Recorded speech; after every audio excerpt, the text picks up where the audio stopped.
Hey, I'm Destiny from FateofDestinee.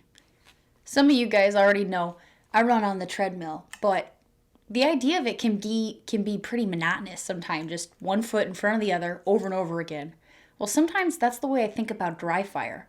I see the benefits that I can get from practicing pulling the trigger, racking the slide, pull the trigger, rack the slide, but it can just get mind-numbing unless you have some way of making it more engaging.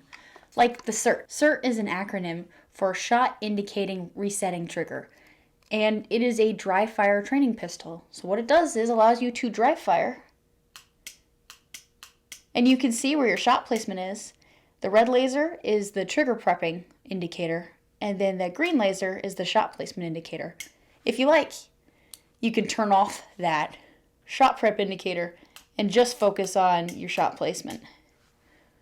This model is designed to emulate the Glock 17 or Glock 22. So it has a similar, the weight to it feels the same. It's got a metal slide. The slide doesn't action, but the magazine does drop, and the control for the magazine feels like it does on a Glock.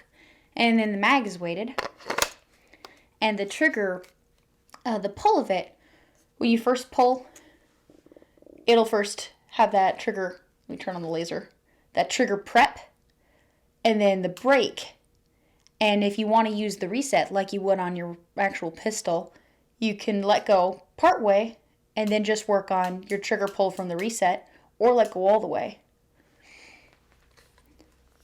It also has a rail, so if you have a light or laser that you'd want to put on there for practice with stuff like drawing from a holster or practicing reloads, it has that capability, so you can get familiarized with a weapon that more closely, or a tool that more closely mimics your actual weapon.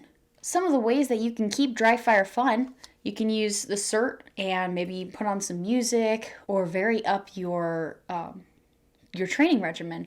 And actually, there's a book written by Ben Steger and Jay Hirschberg called Championship Training for Practical Shooting.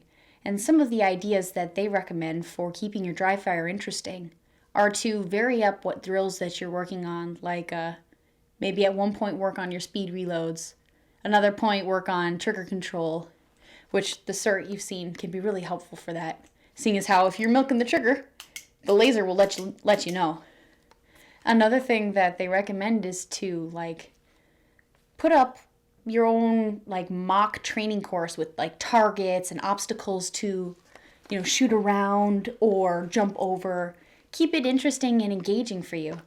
If that helps make it fun, you're going to want to do it more often. What are some of the ways you train to keep it fun?